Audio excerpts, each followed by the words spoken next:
Wilmington, Delaware, a city of roughly 71,000 people, all with a unique story to tell. WITN 22 presents a brand new show that shines a light on Wilmington's most extraordinary, everyday people.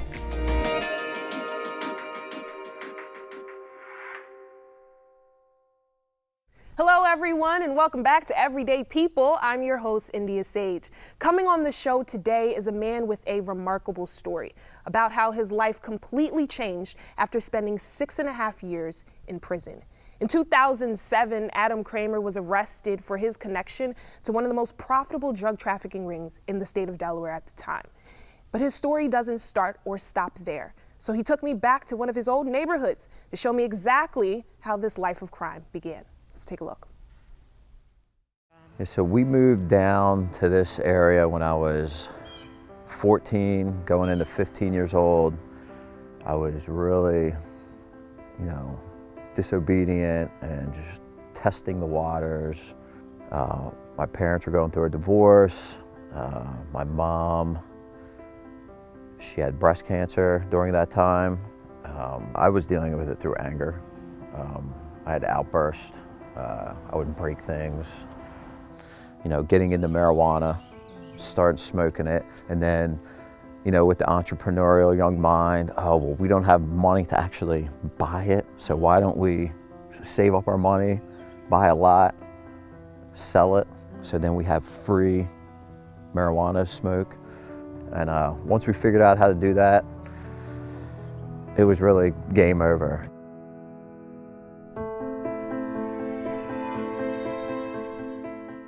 That was my freshman year of high school. I was always a baseball player. Baseball was my meal ticket. Freshman year came baseball season, and I couldn't even make it through the season. Who would you say you were selling to at that time? We were just selling to other kids in the neighborhood, kids on different sports teams. There was older people that started coming into play. You just start meeting different people that are doing drugs in the neighborhood. Actually, I know there was a lot of drugs being filtered in through different college students. You got college students coming from North Jersey, Manhattan, Long Island, even up around Philly. So you got a lot of kids coming down here that already have access to a lot of drugs, and they would bring those drugs here to distribute, and it would eventually get filtered down. So it was out of control.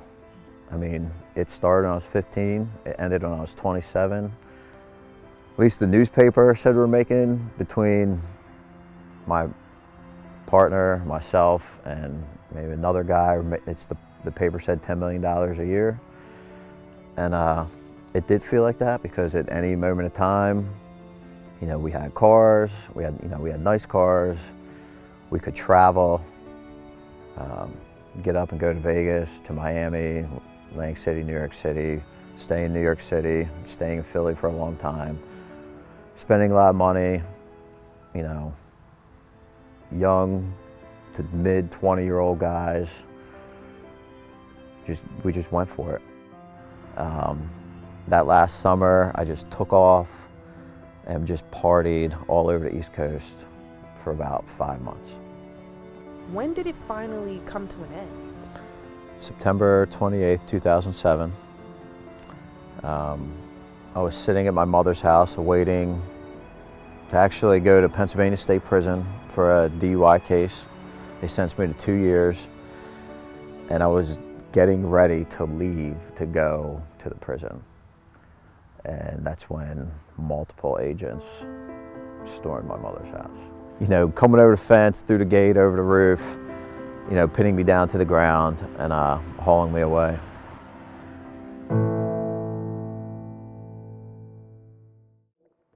Joining us now on the show, Adam Kramer. Welcome. All right, thank you. Good to see you again. Nice to see you too. We left off with a bit of a cliffhanger on that interview when you were talking to me about how, it all ended, right? But I don't believe that anyone just wakes up one day and decides that they're going to be a criminal. I don't think anyone wakes up one day and decides that they're going to, partake in some of these activities that you found yourself in. It started at 15 years old. Tell me, how does that happen? At 15 years old, I was the first year I was ever in public school. From first to eighth grade, I was at a private school. It's very secluded. There's not many students. All the students, we were together from first to eighth grade. Right. And when I was separated from most of those classmates, all except one, and him and I both went to Newark High School, and the opportunities of meeting new kids from Wilmington, from surrounding Newark area that I'd never known before. Right. Kids that are already involved in certain behaviors that were new to me. And quite frankly, I enjoyed some of those behaviors. Cutting school, drinking, doing drugs, and it just really started out innocently. Blowing off steam, anger from a divorce. My parents were going through, and a little lack of discipline, but meeting other boys and girls at that age that also had lack of discipline, and we all just flocked together. And listen, we at 15 years old, I would have never thought. I've said this before. I would never thought that even by the time I was in college, I would have been making that much money off the drug trade. Right. And that was a lot of money being made for young men, right? And so this started out at 15 years old, just having fun, just being young. When I think about who you are today, it's very hard to think about that Adam from then, because there's certain stereotypes that people place on someone that sells drugs, right?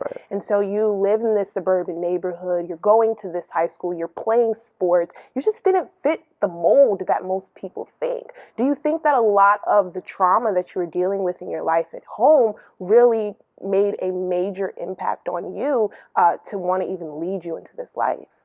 Absolutely. There was, like I was speaking about, a little lack of discipline in the home. Yeah. To no fault of my mom or dad. They were, they had issues, and, but at that time, when I needed lots of discipline, I wasn't getting it. It's been known in my family, a lot of the boys might be a little ornery at times. No bad guys, just ornery, maybe needed a little bit more extra discipline. Yeah. And when I wasn't getting it, it just led me to, just kind of like an escape route for me. Right. Not to think about reality, and I could unwind temporarily from reality by partying on the weekends.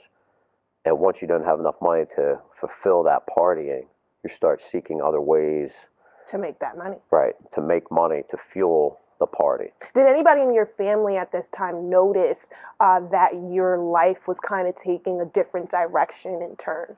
Absolutely. The first season I didn't play baseball, alarms went up in everybody's corner. Yeah. Mom, dad, even little sister, cousins, aunts, uncles, they all, they could see it unfolding. That was the first year I didn't play baseball since I was 5 years old. And then I didn't wrestle, and then I didn't play football. And I was putting up a fight not to do it, no matter what uncle, what dad, what they said. I just didn't, it was too late. I didn't care.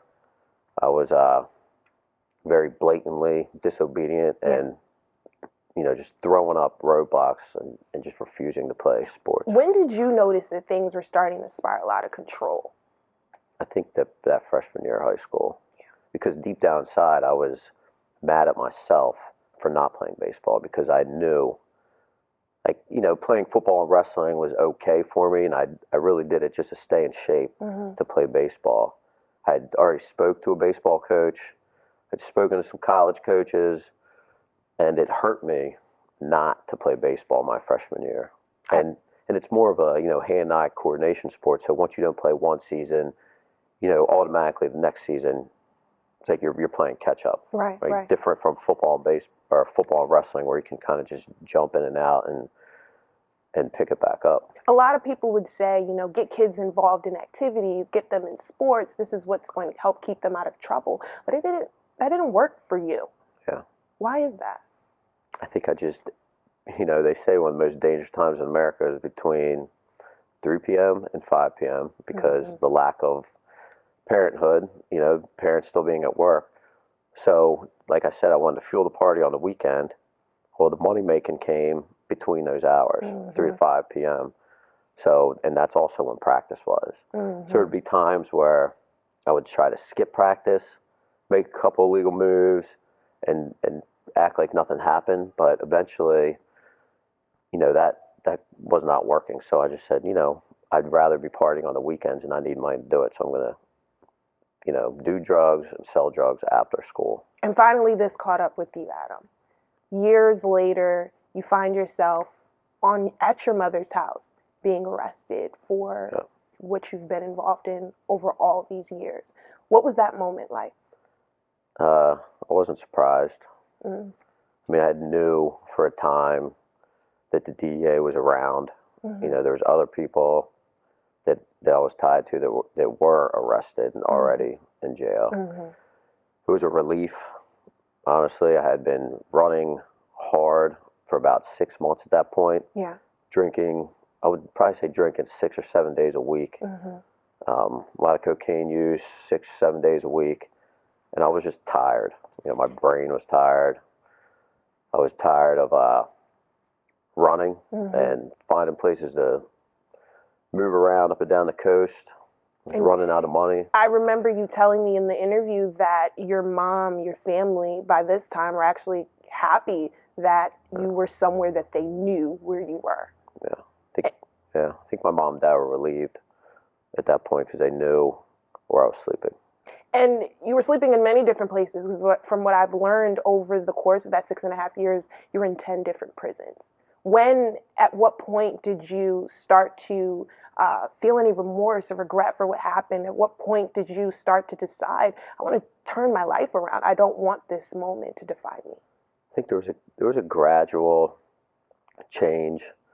I was very angry at the world and thinking, to the point where I couldn't even sleep at night. Yeah. I was angry at family. I was angry at cellmates. I was angry at correction officers, my public defender. Yeah. And I couldn't even remember why I was angry. And, just thinking about that night after night after night, like, okay, this obviously isn't everybody else. There's something in me that has to change. And just thinking about that over and over and over again, knowing that I couldn't run to the alcohol anymore. I couldn't take the escape route to the drugs and alcohol, but I actually had to face the reality of my anger. And somehow, I'm sure you found sports again. You found athletics again. Is that where CrossFit came in? Well, CrossFit hadn't come into the picture probably to years later when I was first released from prison. I, however, did start working out a lot in prison. 3 years into my prison sentence, I actually became a circuit trainer, and that was my job in a federal prison where I was coaching for about 30 new inmates every 3 months. Wow. And that actually helped shape and mold my coaching abilities, being able to coach 30 different inmates from all over the country, some from the world. And, working out, being on the softball team, was great in a softball league in prison. So, yeah, sports, working out in prison, a lot of reading is what kept my mind focused. And keeping you focused, it did. Adam, this was just the start. We haven't even scratched the surface to what's going to come next. We'll be right back. How could one person or a team of people lower a murder percentage in the city that they live in? And I felt that I was led directly to the juvenile detention center. After spending 7 years in prison, Adam returns to society on a mission to help troubled youth in Delaware. That and much more coming up on Everyday People.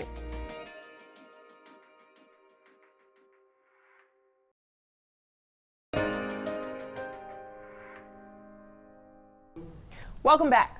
So when we left off, we were discussing that 6.5 year period of time that you were in prison. And there's so much that we could talk about, Adam. We'd probably be here all day.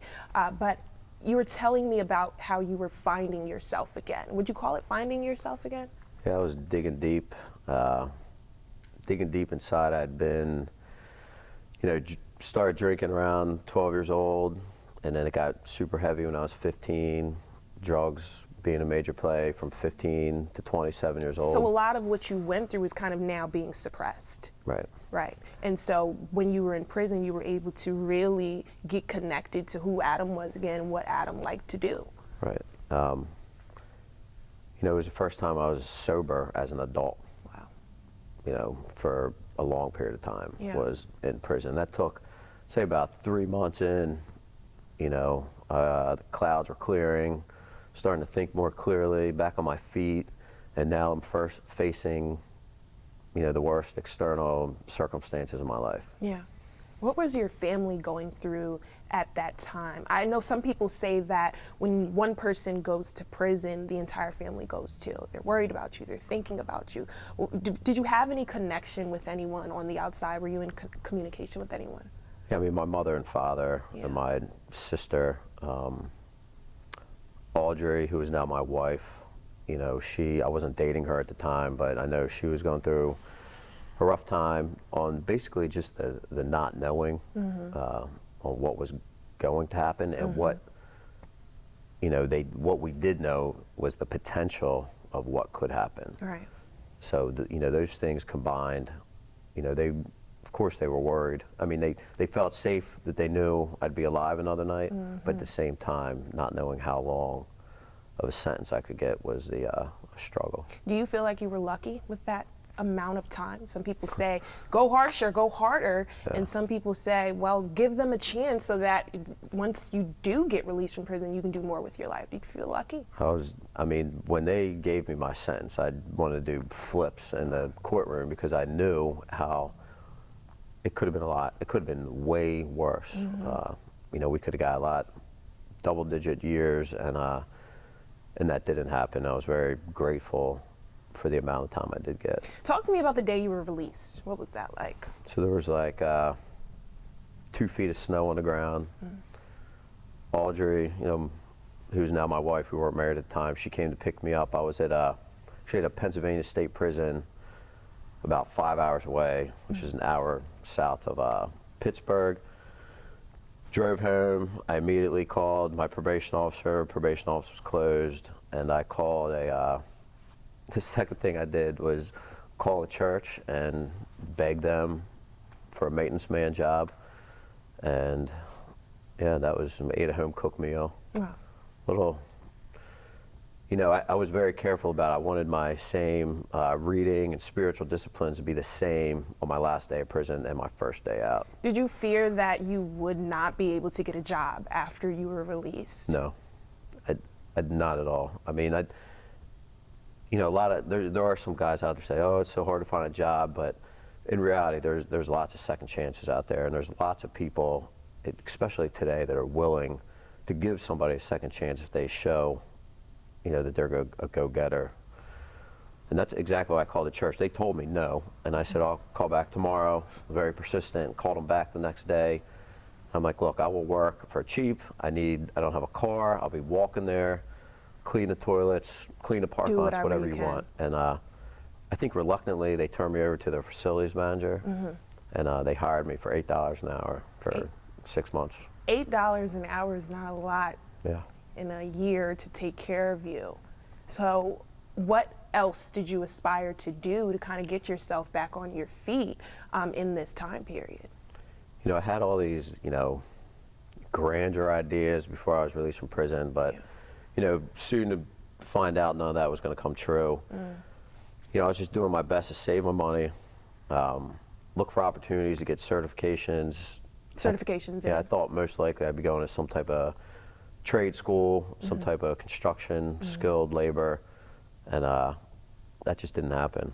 No, didn't happen in that arena, but you were able to find something else to get certified in. What was that? So I'll back up just a little bit. When I was in a federal prison, I got certified as a personal trainer. I knew it was hard to find full-time work in that field, and I got certified CrossFit had certified me as a coach. I had been reaching out to a friend of mine that owned a gym in the area, and he said, look, I think you should just call the headquarters, tell them a little bit about yourself, and that you want to coach kids in juvenile detention, and I'm pretty sure they will scholarship you. Wow. And I thought, hey, what's the worst thing they could say? And that is ultimately what led you to your opportunity to coach the kids at Ferris. Yeah, partial. Yeah, so I had a certificate to do so, and you know, there was a man named Jack McDonough, who's a former chief of federal probation. After he retired, he was working for Youth Rehabilitative Services, and you know, he's a guy I'm still connected with today. He vouched for me, went to bat for me, and he opened the door, along with, you know, the backing of my federal probation officer and some other people within the federal probation department, all giving me good references, because I was on federal probation coaching the boys at the colleges. Wow. What did you feel like you had to offer these kids? You know, I didn't go in with too much of an agenda to save the world. Yeah. I just wanted to build relationships with these young men. You know, I can identify with some of them, not all of them. We all have a different story.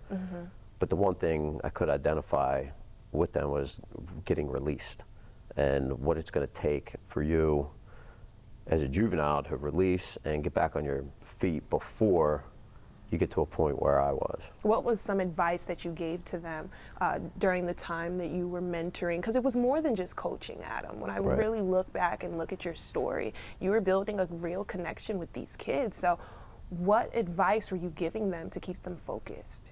You know, I'd ask them a lot of probing questions. Like, one of the famous questions I would always ask these boys is, you know, if you were able to choose one job you could have for the rest of your life, any job in the world, but you had to choose tomorrow, what would it be? You know, and what were some of those answers? You know, I mean, you hear it all: engineer, doctor, plumber. You know, of course, you get the rapper, and it's like, okay, well, now that I know, and I was just trying to figure out some of their interest to say, look, you know, I know this person that can help you get to the next level, but you know, these are the small steps we're going to have to take to get to the larger goals. At this time, Murder Town, USA was a headline going around. What did you think about that when it came to the community that you were serving, and that you were trying to help, and that you were trying to uplift and empower? It was a little heart-wrenching, you know, to figure. I was living, at the time I was living over by St. Elizabeth, which, you know, corners off. You got Ellesmere, Broome Street, and the hilltops surrounding the neighborhood, and there was a lot of shooting going on in all three of those areas. I was feeling like there could be more could be done, and you know, this type of personality I have, I felt like I wasn't doing enough as my part in helping lower that rate. And did you ever feel at any time that drugs was closely connected to the shootings that were happening, and this was destroying communities, and was this kind of you paying back your dues because of the crimes that you've committed that may have destroyed others' communities? I don't really know if felt like I was paying back my dues.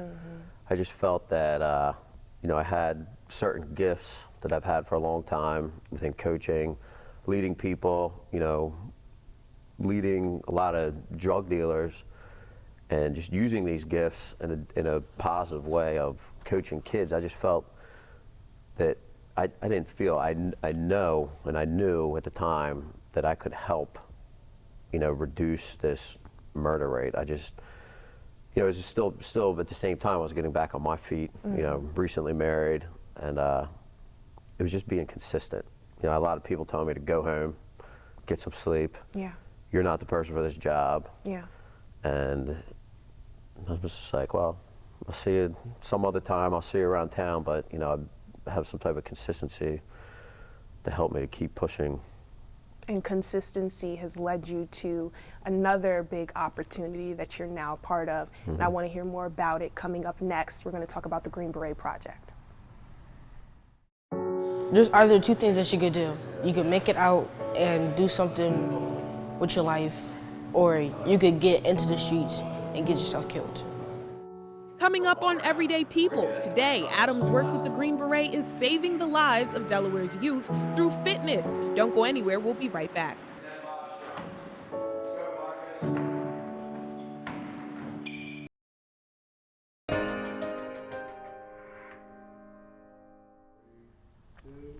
When we left, we were talking about the work that Adam now does while working with young men, part of the Green Beret Project. We're going to take a look and see how his work has impacted their lives.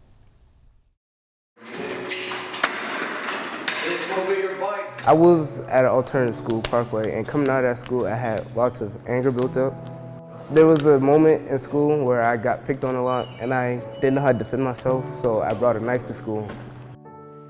I did have many family members who hasn't got the chance to have success when they were younger, so now they're in and out of jail. Me, I haven't lived in that one good neighborhood since I've been born. Just 3 weeks ago, right across the street, somebody shot a car up. There's either two things that you could do. You could make it out and do something with your life, or you could get into the streets and get yourself killed. I'll give you 10 minutes to do this. One day, we were playing flag football, and I got mad because somebody threw the ball on my head or whatever, and I was just an angry little boy because I used to get mad about the littlest things. And that's when Mr. Adams was like, I'll tell you what, if I could talk to your mother and if we could pick you up from your house and drive you down to the youth center, would you love to come to the youth center and do CrossFit with us? I said yes. Take your time and breathe.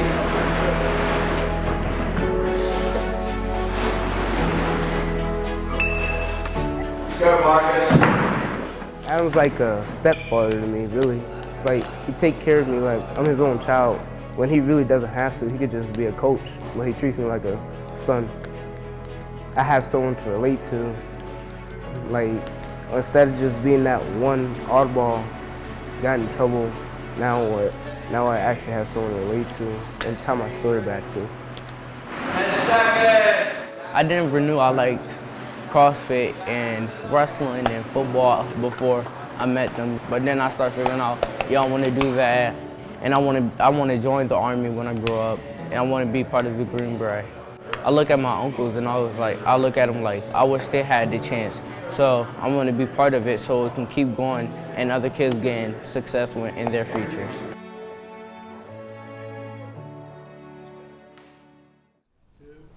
More than a coach, more like a father. That's what one of the young men said, Adam. How does it feel to hear those words? Just glad it's paying off. It's heartwarming. Yeah. Did you ever imagine that your story would have took this turn, where you were once, in the position where you probably could have used something like this as a young man, and now you're giving it back to these young boys? Did you ever imagine you'd be here? No. Yeah. No. Yeah. And so how did you actually become a part of the Green Beret Project? I was at a reentry symposium at Del State, speaking my mind about probation. Was approached by somebody within a representative in Senator Coon's office, and I was calling her, and she was down in Dover, and I was calling her, letting her know I was coaching boys in Ferris that are getting out to Dover, and they're going to shoot each other, and I needed help in Dover, and I didn't know anybody, and she connected me with a guy. Actually, this guy called me one day on the phone very, very abruptly, and told me he was an FBI agent, a CrossFitter, Christian, and he just started an at-risk youth program 2 months ago, and he needed help. And within that 15 seconds, I didn't know what to think. Yeah. Just from all his titles, and because he was feeding my emotions. Saying he was a Christian, saying he was a CrossFitter. He was already coaching at-risk youth, and he needed my help, but he was an FBI agent, and I'm an ex-offender. So you just probably felt like this may not work. Right. Yeah. But somehow it did, and now you are working with these young men. What are some of the things that you noticed about them when you first met them that they really needed help with? Well, it's about, the working with a fatherless community. Yeah. Not to say these mothers aren't doing the best they can, but at the end of the day, some of these young men need discipline in a loving manner. They don't need someone to yell at them, tell them what they're doing wrong. They need someone to let them know what they're doing wrong, but how to do it right, how a man would act in a situation. So basically, we're taking them, we do much more than CrossFit. We do, we take them to camps, we take them to camping trips, beach trips, just basic outings. Take them out to dinner, we'll put them in suits, take them out to dinner, and just teach them basic social cues, manners, life skills, how to act in public. And then when the informal mentoring is going on, that's when the questions come up. That's when we're starting to dig deep into life's issues. Why do you think it's important to build a deeper connection with them outside of just coaching? Why do you think that's important? I'm not just trying to make a bigger, faster, stronger athlete, but you're trying to, make a successful adult.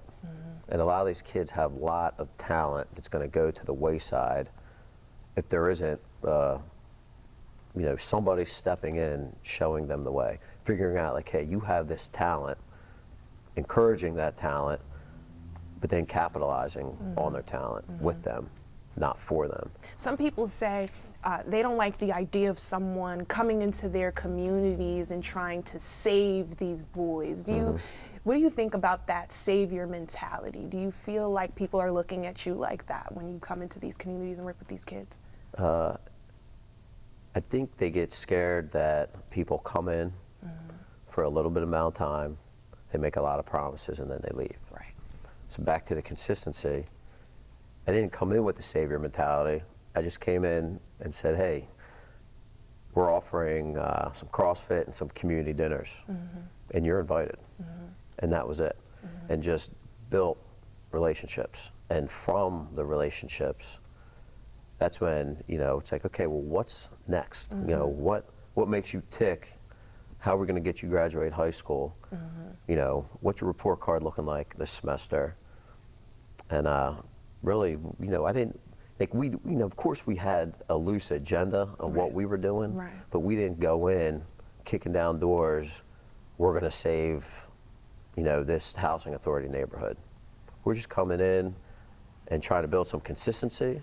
We want to share some meals with you, and we're going to start working out with you. And that's what I was going to ask. How did the community receive you? Or is there a lot of support behind the Green Beret Project? Are you seeing it from families of these young men? In the two particular neighborhoods in Dover, being Manchester and Simon Circle, yes. At first you got two bald white guys coming in. I automatically get, you must be a cop. Right. And I say, wow, you're stereotyping me now because I'm white and bald and I must be a cop. And so then when they find out my backstory and the founder's backstory, being an ex-offender, an FBI guy, that takes them back. And then when they see, okay, they're showing up week after week, twice a week, now it's 3 times a week, and they're constantly there. And they're not making these big, huge promises, but things are happening slowly. That's when the mothers started buying in, other siblings were buying in, friends of the kids were buying in. It just kind of happened. There's a lot of community healing, obviously, that needs to be done, because the fact that they're even afraid that a police officer, you say a cop, a police officer would be coming in to help them, they wouldn't want the services if that was the case. That's kind of sad, right? Because at the end of the day, we should all be working together to help the lives of these boys, no matter what the background is. And you encourage them to join the military, you encourage them to do something constructive with their lives. What is the response of the families when they hear, oh, well, now this young man wants to be a police officer, he does want to go to the military? What do they say to that? I haven't had any complaints yet. Right. We have had some hard situations with a few mothers. Yeah. Mainly because the boys constantly want to be with us. And there's been times where a mother would ground the boy from coming to us. And we would go to the mother and be like, look, we're not, we don't think you should ground them from being with us, because we're providing a safe outlet and discipline. We're encouraging them not to do the behaviors, that they're grounded for. What do you think their fears are? The mothers? Yeah. I think they're just out of desperation because they don't want their boys to grow up and be in the streets or be in jail or be a statistic. Who are some of your partners that work with you with the Green Beret Project? Maybe some people that come in and speak to the boys. Do you have opportunities for that? There's been multitudes of people around. There's been other ex-offenders, other federal law enforcement, local law enforcement, everywhere from Dover Housing Authority, college football coaches, recruits, Habitat for Humanity, Salvation Army. There's just, Dover CrossFit gym owners, other CrossFit gym owners. We really try to, whatever gifts these kids have. A couple of these young boys want to be engineers. So it's like, okay, I am not an engineer, but I can get a robotics guy down here and start coaching you guys how to build robots. That's awesome. I can take you guys to University of Delaware, start studying electrical engineering and solar panel, because one of my good friends works in that department. So it's just utilizing other people's gifts. So bringing kids to see how solar panels are built, and I don't know anything about that. Yeah. But these kids are interested in that.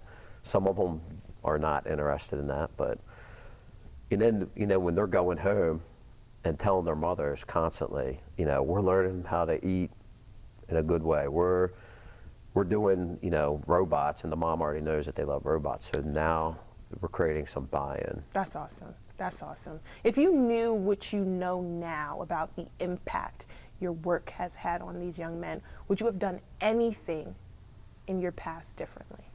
I think everything in my past up to date has prepared me for today. Yeah. It was not an easy path, all the way back from childhood, through the jail years, through the addiction years. None of it, it was not an easy path, but it's shaped and molded exactly who I am sitting here today. Stay with us. We'll be right back. Still ahead on Everyday People, the U.S. Attorney for the District of Delaware joins us to discuss the critical role that Adam's work plays in public safety and what the state is doing to provide opportunities for ex-offenders. Stay right there. We'll be right back.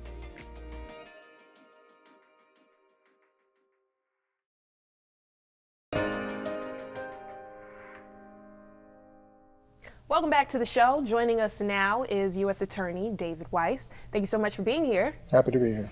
Adam, I know how much it means to you to work on this project, the Green Beret Project, and to work with these young men. And just sitting there hearing Adam's story with the work that he does, what does that personally mean to you? I'm proud of Adam. It takes someone with special talents to accomplish what he has in our community, and I'm also proud of our office's work with Adam and other ex-offenders, because it's a critical part of what we do in terms of public safety. I mean, I don't have the credibility and the rapport to be able to establish these connections with young men who are experiencing what Adam has been through. Sure. He does. Sure. He cares about these kids. He works hard at it. And he's got the ability, as he's demonstrated here, to connect with young men. And that gives us a chance for people who are returning to our community. Earlier in the show when we were talking, Adam was telling me that the sentence that he got could have been much harsher. And luckily enough, he was able to come back into society and contribute something. Do you think that the justice system got it right when it came to Adam's case? I don't remember all the particulars. I know it was a substantial drug case. Yeah.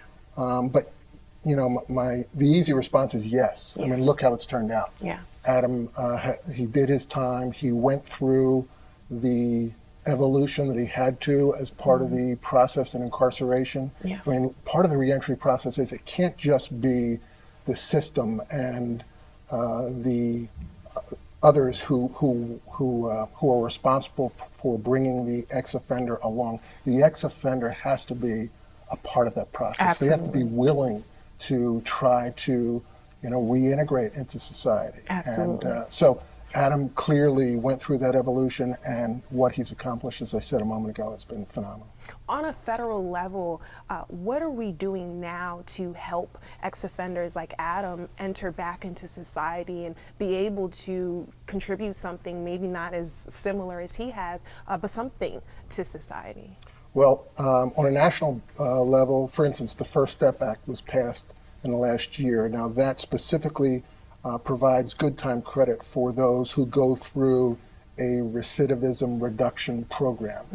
More locally, our office has been very active in this arena. We've done reentry simulations to try to educate our community, legislators, employers, law students, what the ex-offender goes through when he or she leaves the institution. Yeah. They have to deal with that transition, whether it's an ID, transportation, employment, housing, Yeah. drug addiction. I mean, these are all challenges that we have to be ready to address to give these guys a chance Absolutely. to succeed. It's so funny you brought up one of the reentry symposiums. I was a part of one of them. Oh, great. And participated in it, and I mean, blew my mind because, as you know, Adam was saying, your story was a little bit easier for you to kind of get back into society, but for most people, they struggle. They, like you said, they struggle with ID, they struggle with being able to get on the bus, and in the symposium, they were allowing us to act out these different things. And I'm like, how am I going to get to my appointment without having a job, without this and without that? So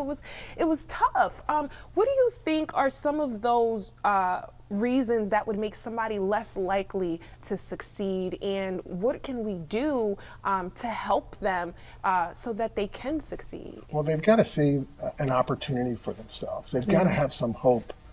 And we have to do better before the release. We have to start working with people before they leave the institution, because they've got to start thinking about things in a realistic fashion. Because as Adam alluded to during his comments, a lot of folks in the institution, they figure they're going to come out and they're going to be entrepreneurs, they're going to run a business.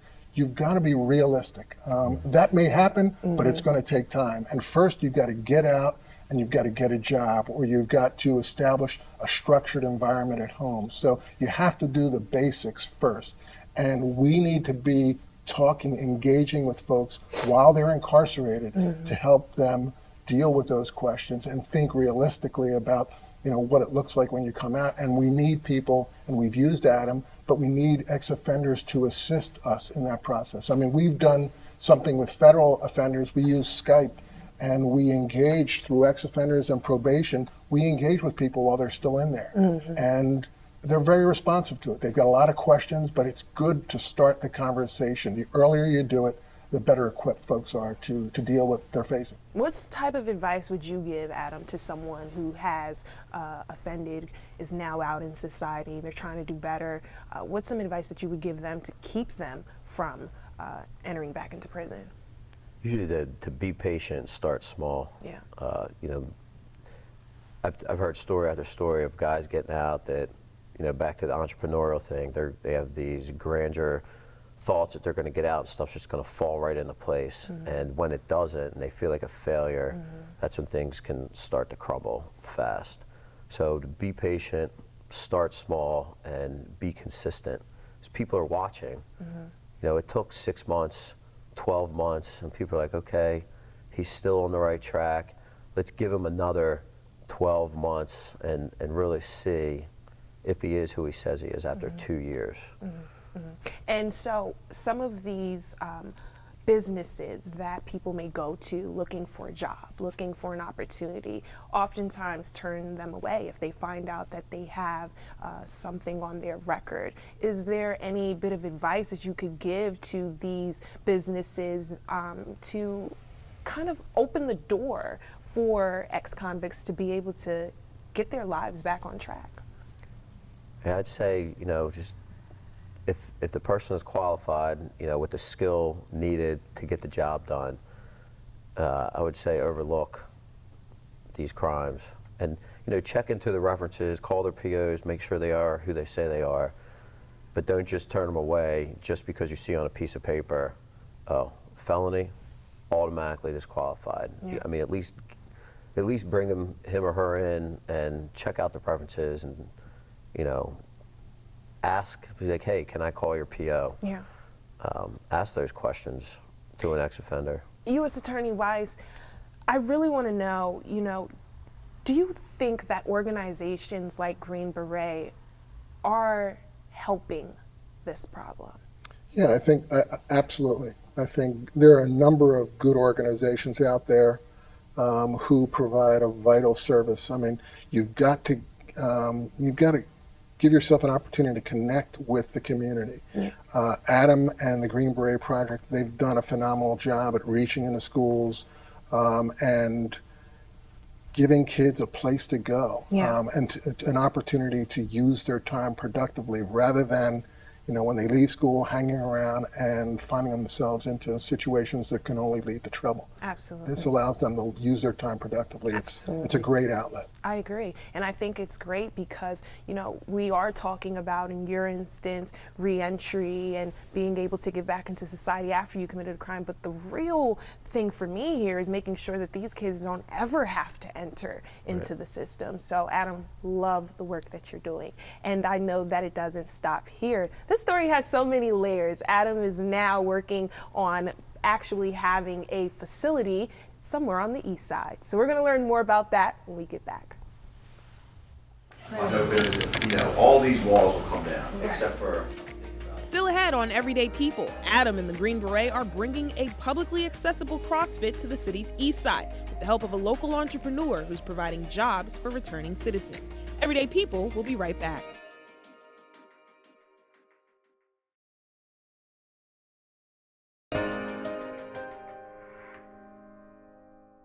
Welcome back to the show. So when we left off, we were talking about second chances and the opportunity that so many people could use to get back on their feet, to get back assimilated into their communities.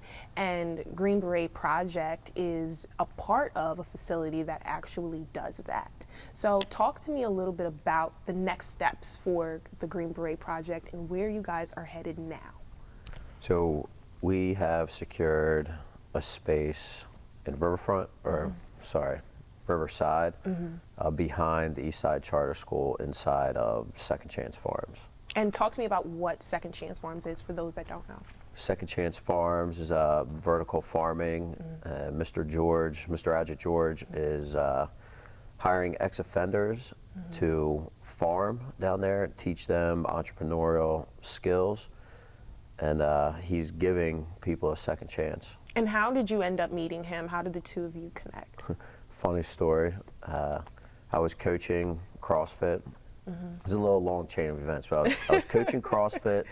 There was a priest from his church that I used to coach who invited me to his church to speak at his church. I spoke at the church, and I met a woman who happened to be Mrs. George. I didn't even know they were married at the time. And then I was actually at one of those federal reentry simulations, and Mrs. George introduced me to her husband, Adjut. Talked to Adjut for about 3 minutes, and he invited me over his house. It was pretty funny. Yeah. So I went over to Adjut's house, and we kicked it off right there. He took me down to the building, and he offered a lease for $1 a year and free utilities. That is amazing. Something that I'm pretty sure no one has ever heard of someone doing. Right. Why do you think Adjut gave you that opportunity? I think he sees the need for the neighborhood. He sees the need for people not even to enter the system. And he also sees a need for the ex-offenders that are currently working for him to have, fitness, nutrition outlet that's free to them right on site. So they can come to work, and they can also get coached up at CrossFit. I can feed them nutritious, That's amazing. meals. Amazing. And then at the same time, help them through their obstacles as being one ex-offender to another ex-offender. You talked about the many needs that Ajit saw to help you. What are some of your needs while working in this facility? So we were a little, when this opportunity came about, we were not financially ready to move to Wilmington. It wasn't it was on our radar, but not for a few years.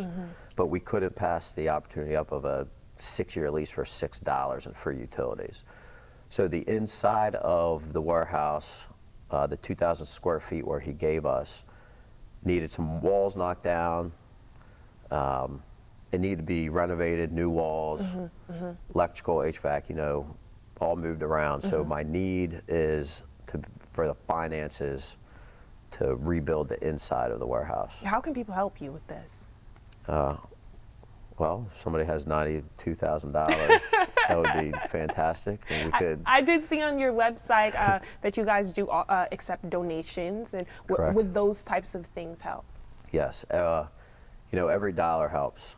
Yeah. Whether it's $100, $10,000, $20,000, every dollar helps. We've had help from local foundations, donors from around the East Coast have helped us up to date.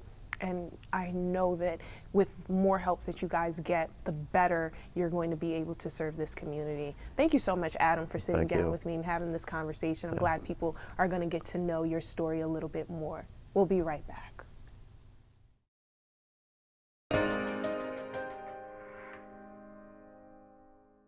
Adam's story proves that second chances are not given to be right, but they're given to prove that we could do a lot better after we fall.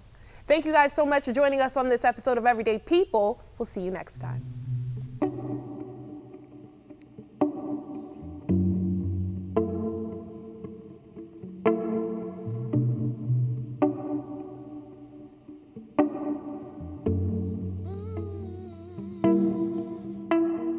First things first, let us get right down to business. You and I have something we need to address. Is this love? A feeling that's incredible, yet above me. Love. And I don't know how I'm going on without you. It's you I love. A fact that's undeniable. You're my love. I'll be the one. First things first, let us get right down to business. You and I have something we need to address. Is this love? A feeling that's incredible, yet above me. Love, love, love. And I don't know how I'm going on without you. It's you I love. A fact that's undeniable. You're my love. I'll be the one. I'll be the one, I'll be the one, I'll be the one, I'll be the one, I'll be the one, I'll be the one. I'll be the one, I'll be the one, I'll be the one, I'll be the one, I'll be the one.